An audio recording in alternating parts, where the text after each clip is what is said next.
Olá, alunos do nono ano. Sou Jorge de Wellington, professor de História, e hoje nós vamos começar a nossa segunda aula do ano.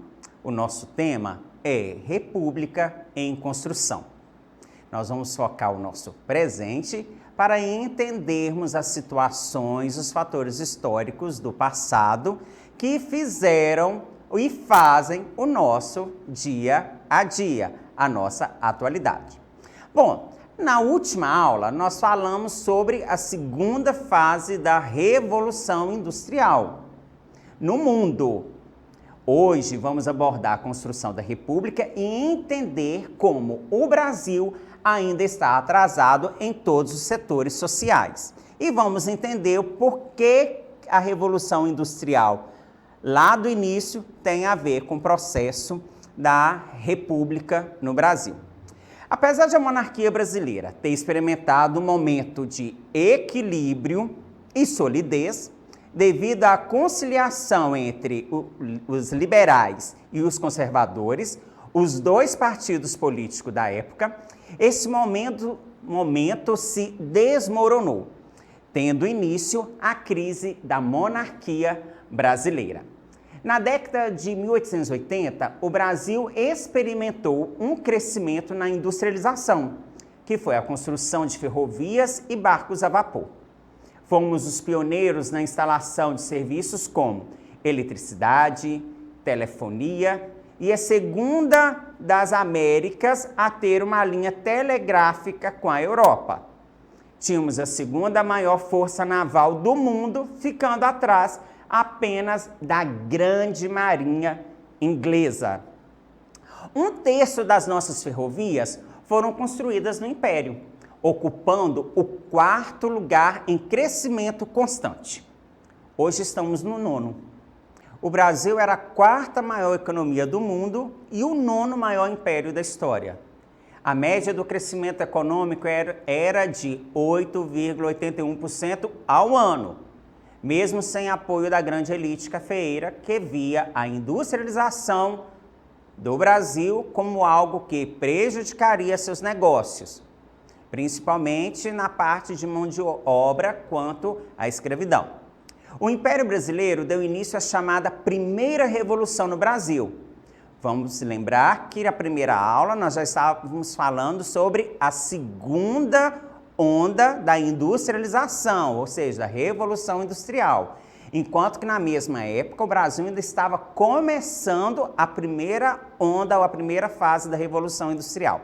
Vimos como que o Brasil ainda até hoje continua atrasado em relação às grandes potências, às grandes economias. É esse o ponto principal que eu quero chegar com vocês.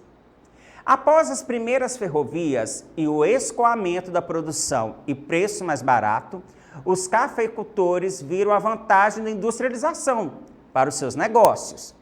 Porém, já haviam declinado para o republicanismo.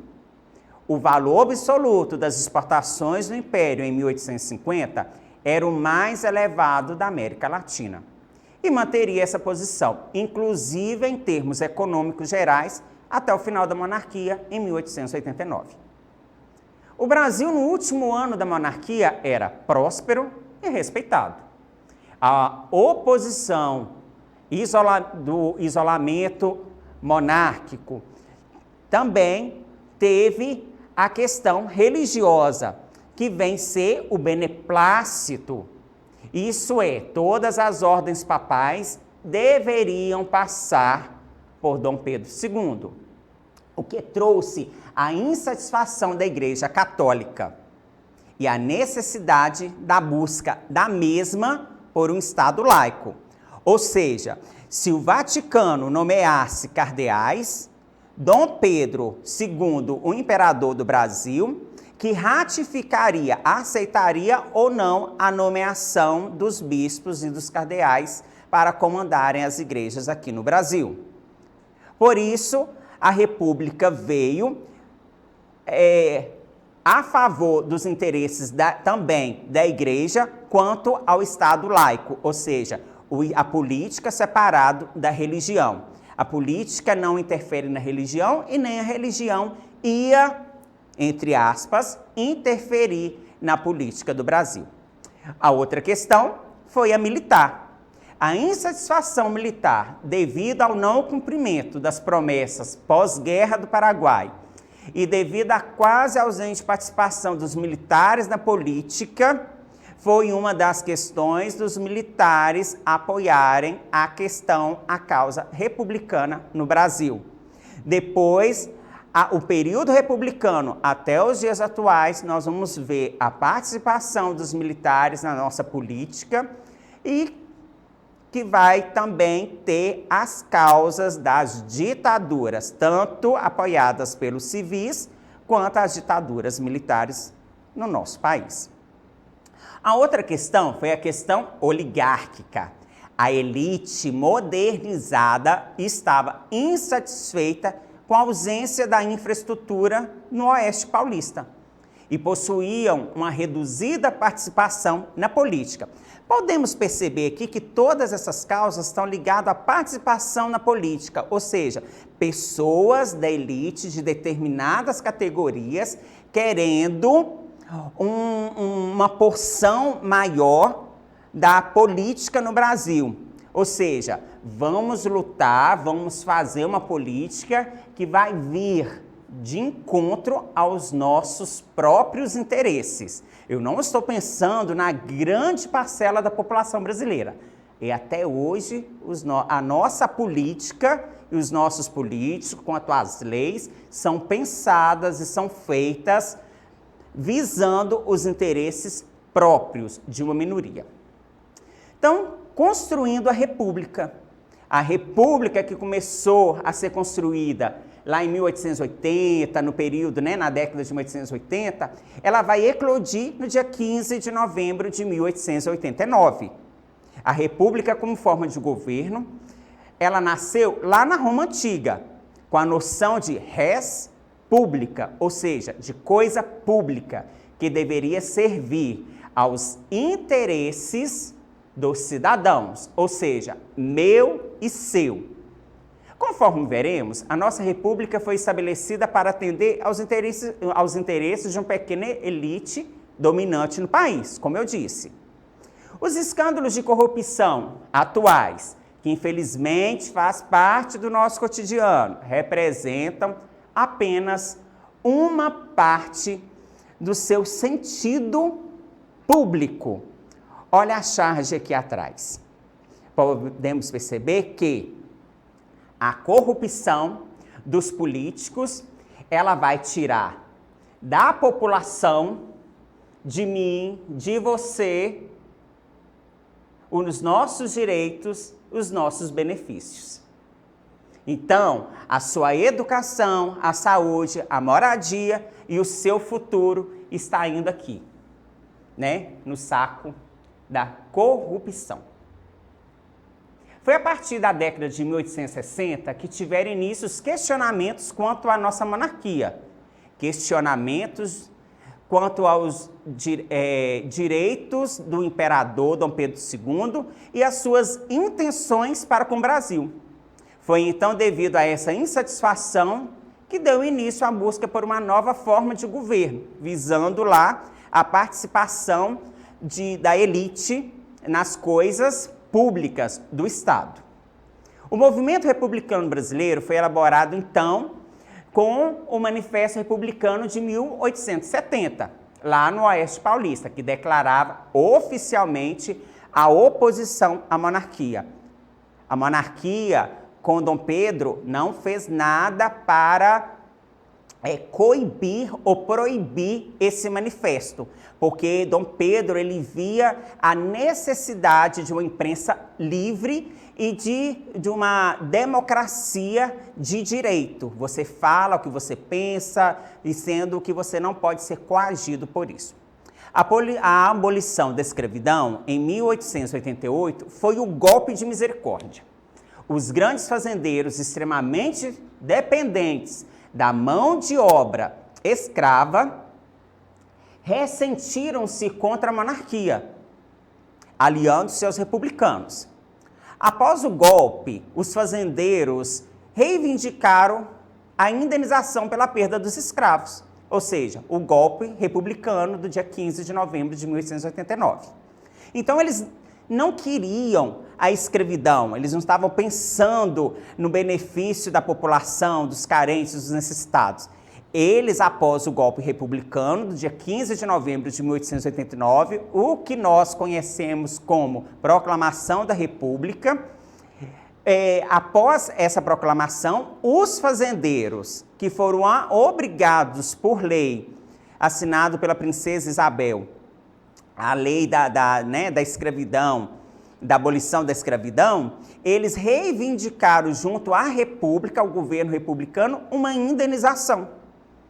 Só que teve muitos embates e um dos monarquistas queimaram os documentos oficiais com os nomes dos escravos, com as assinaturas, e com isso não puderam ser julgados na justiça republicana os fazendeiros com os nomes das posses, né? Que os escravos eram posses dos fazendeiros. A República e os militares, com a vitória brasileira na Guerra do Paraguai, acabaram ganhando uma grande representatividade frente ao país. Além disso, o contato que eles tiveram com o positivismo de Comte criou entre eles a ideia de ordem e progresso, o lema da nossa bandeira atual. Mesmo para colocarem a ordem no país. E ninguém melhor do que eles, né? Do que os militares, que eles achavam que seriam os detentores desses direitos e só eles poderiam colocar a ordem no nosso país. Trazendo assim o progresso no Brasil, que tem a ver com as fases da industrialização. Eles ganharam, então, os militares, o apoio de alguns setores contrários à monarquia, que em 15 de novembro de 89 proclamaram a República, como já foi dito. Importante lembrar que o golpe foi instaurado pela elite e não teve participação popular. Cabe dizer que o povo assistiu àquilo bestializado, atônito, surpreso, sem conhecer o que significava. Muitos acreditavam seriamente estar vendo uma parada militar. A economia brasileira, após o golpe republicano, após essa tal proclamação, veio com uma instabilidade política. Uma crônica recheada de golpes, impeachments e novas constituições. As inflações, desvalorização, trocas de moedas constantes. O desempenho do PIB no Brasil, no segundo trimestre, ficou em 36º no ranking mundial, com 42 países, isso agora há pouco, em 2018.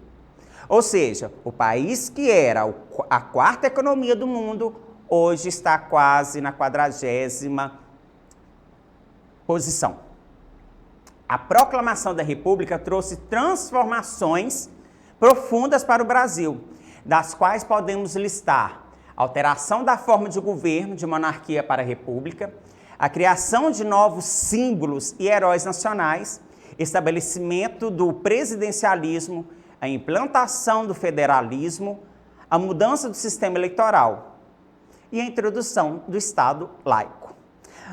Vamos lembrar aqui, os nossos heróis nacionais eram Dona Leopoldina, Dom Pedro I, os articuladores da independência.